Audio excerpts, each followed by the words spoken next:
हम सभी भगवद गीता के बारे में थोड़ा थोड़ा जानते हैं, थोड़ा सा आइडिया है हमें भगवद गीता का कि यस, भगवद गीता को भगवान कृष्ण ने अर्जुन को कुरुक्षेत्र के मैदान में बोला था।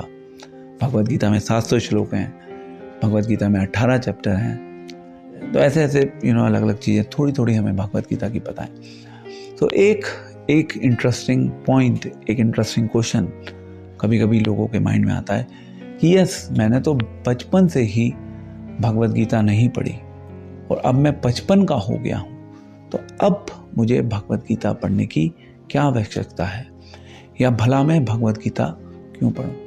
क्योंकि जब मैं इस संसार में आया था, इस संसार में आने के बाद ना तो मेरे टीचर ने कभी मुझे भगवद गीता पढ़ने के लिए कहा, ना मेरे पेरेंट्स ने, माता पिता ने भगवद गीता पढ़ने में उन्होंने कोई डायरेक्शन नहीं दी। और यस, उन्होंने ये अवश्य मुझे कहा कि मुझे अपनी कोर्स की बुक जरूर पढ़नी है। वो कभी कभी शायद मुझे मंदिर लेके भी गए होंगे, बट फिर भी उन्होंने कभी मुझे ये नहीं कहा कि मुझे भगवद गीता पढ़नी है। जैसे जैसे मैं बड़ा हो रहा था, स्कूल लाइफ में आया, स्कूल लाइफ में आने के बाद मैंने बहुत से एग्ज़ाम दिए, बहुत सी पहेलियाँ देखी, सुनी, पहेलियों में भाग लिया, कविताएं देखी, सब कुछ देखा, बट कहीं भी भगवद गीता की चर्चा नहीं थी। तो भला मैं भगवद गीता क्यों पढूं? जब हम आगे बढ़े, स्कूल लाइफ के बाद हमने कॉलेज में प्रवेश लिया, बहुत से कॉम्पिटिटिव एग्ज़ाम्स की तैयारी करी, बहुत कुछ देखा अपने जीवन में, अलग अलग परीक्षाओं को पास करते रहे, बट फिर भी हमने कभी भगवद गीता को पढ़ने के बारे में विचार नहीं किया, क्योंकि किसी ने हमें बताया नहीं।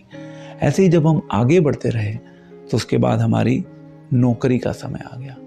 नौकरियों में बहुत से प्रमोशन लिए, नौकरियों में अलग अलग नौकरियां हमने बदली, सब कुछ किया, बट फिर भी किसी ने नहीं बताया, कभी बॉस ने नहीं बताया कि भगवद गीता पढ़नी चाहिए। तो भला मैं भगवद गीता क्यों पढूं? इस दौरान मैंने बहुत से फेस्टिवल्स, त्योहारों में भाग लिया, बहुत से शादी ब्याहों में मैंने पार्टिसिपेट किया, एनिवर्सरीज में भाग लिया, फंक्शन सेलिब्रेट किए, बहुत कुछ किया, बट फिर भी कभी मन में विचार नहीं आया कि मैं भगवद गीता क्यों पढूं। आगे आगे बढ़ते रहे जीवन में, देखा कि हमारे जीवन में बहुत सा अप्रत्याशित, अकल्पनीय और अद्भुत घट रहा है। बहुत सी चीज़ें होती रही, बट कभी मन में ये विचार नहीं आया कि मैं भगवद गीता क्यों पढूं। हमने बहुत सी लोगों से अटकलें सुनी, लोगों ने अलग अलग चीज़ों के बारे में अनुमान लगाया, आंकलन किया, और उसके बेसिस पे अपना दृष्टिकोण अवश्य प्रस्तुत किया जीवन को लेकर, बट वो तो केवल उनका अनुमान था, वो स्पष्ट नहीं था। मेरे जीवन में बहुत सी इच्छाएं आई, बहुत सी इच्छाएं ऐसी थी जिन इच्छाओं को मैं पूरा नहीं कर पाया। मैंने जीवन में बहुत सी विषमताओं को देखा, बहुत से लोगों को देखा कि लोगों के जीवन में बहुत कुछ अलग अलग घट रहा है। बहुत से लोग परेशान हो रहे हैं, बहुत से लोग अपने जीवन में अलग अलग परिस्थितियों को झेल रहे हैं, और उन परिस्थितियों को झेलते झेलते वो अलग अलग परिणामों से भी गुजर रहे हैं। परिस्थितियां आई, परीक्षाएं हुई, परिणामों को झेला, बट कभी समझ नहीं आया कि जीवन इतना विविध क्यों है, जीवन के इतने अलग अलग रंग क्यों हैं, और हर व्यक्ति अपने आप में अनोखा क्यों है। इसका आंसर कभी नहीं मिला। बट फिर भी क्योंकि कभी किसी ने नहीं बताया कि मुझे भगवद गीता पढ़नी चाहिए, तो भला मैं भगवद गीता क्यों पढूं।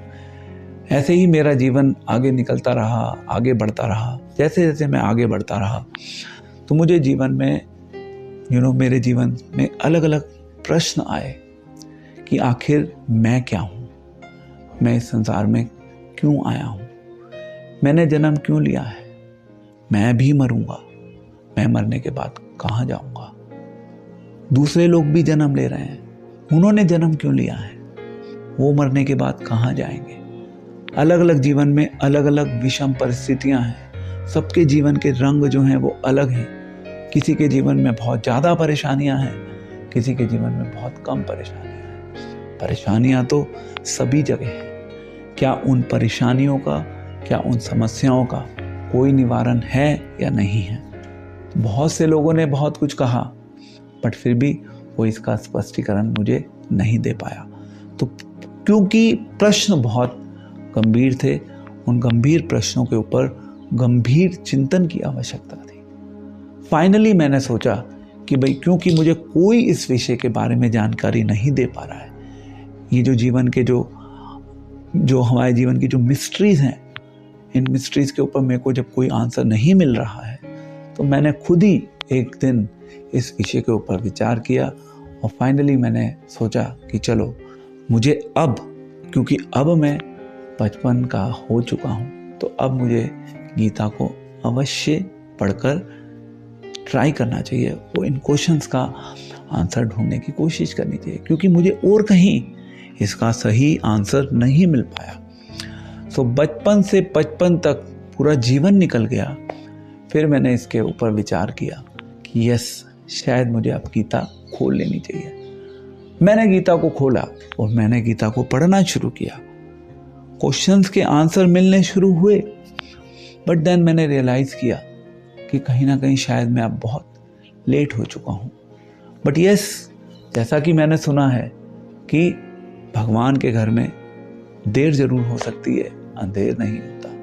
तो मैंने कठिन परिश्रम के साथ, कड़ी मेहनत के साथ गीता का अभ्यास मैं करता रहा, गीता को पढ़ता रहा, गीता को मैंने अपने जीवन से जोड़ दिया। गीता को जीवन से जोड़ा, गीता के ऊपर अभ्यास किया, मंथन किया, मनन किया, चिंतन किया, तो मुझे पता चला कि जितने भी क्वेश्चंस मैंने अपनी इस पूरी जीवन के बचपन से 55 के वर्षों के दौरान मैंने उन प्रश्नों को जो मेरे मन में आए थे, मुझे उन प्रश्नों का आंसर मिल गया। बट कहीं ना कहीं मन में इस चीज़ का एक जरूर रौश था, एक दुख था कि मैंने बहुत देर कर दी। तो फिर मैंने विचार किया कि अगर भगवत गीता में इतना कुछ है, तो उस भगवत गीता को शायद यानी मैंने बचपन से ही अपने जीवन से जोड़ दिया होता, तो 55 तक तो मेरा जीवन कुछ और ही होता, कुछ अलग ही होता, कुछ अनोखा होता, कुछ अद्भुत होता, कुछ अविश्वसनीय होता, कुछ अकल्पनीय होता। बट यस, स्टिल 55 के बाद मैंने गीता पढ़ना शुरू किया, तो एटलीस्ट मुझे आज ये संतुष्टि है कि मेरे जीवन में मुझे जितने भी क्वेश्चंस मेरे सामने आए, मेरे पास उन क्वेश्चंस का एक स्पष्ट आंसर है। मैं उन स्पष्ट आंसर्स के थ्रू इस संसार के लोगों को गीता पढ़ने में, गीता को समझने में मैं अवश्य उनकी सहायता कर सकता हूँ। तो आप सभी, आप कौन सी एज ग्रुप से बिलोंग करते हैं, इसके ऊपर विचार मत करिए। आप इस चीज़ के ऊपर विचार करिए कि यस, आपको आज से ही गीता पढ़नी शुरू करनी है, क्योंकि जब आप गीता पढ़ेंगे तो क्वेश्चंस के आंसर्स भी मिलेंगे, और भी क्वेश्चंस आएंगे, उनके भी आंसर्स मिलेंगे। क्लैरिटी हो जाएगी जीवन में, क्या करना है, क्यों करना है, कैसे करना है, कब करना है, कहाँ करना है और कितना करना है। जब इन चीज़ों की क्लैरिटी हो जाएगी तो लाइफ बिल्कुल ऑल क्लियर हो जाएगी। और क्या चाहिए लाइफ में? गीता आपको बिल्कुल, आपकी लाइफ को बिल्कुल ऑल क्लियर करने की अपॉर्चुनिटी दे रही है। आप इस अपॉर्चुनिटी को अपने जीवन में मिस मत कीजिएगा। मनुष्य जीवन बहुत मुश्किल से मिलता है। मान के चलिए, एक ही लाइफ है, एक ही लाइफ में सब कुछ समझना है और जीवन के ऊपर विजय प्राप्त करनी है। हरे कृष्णा।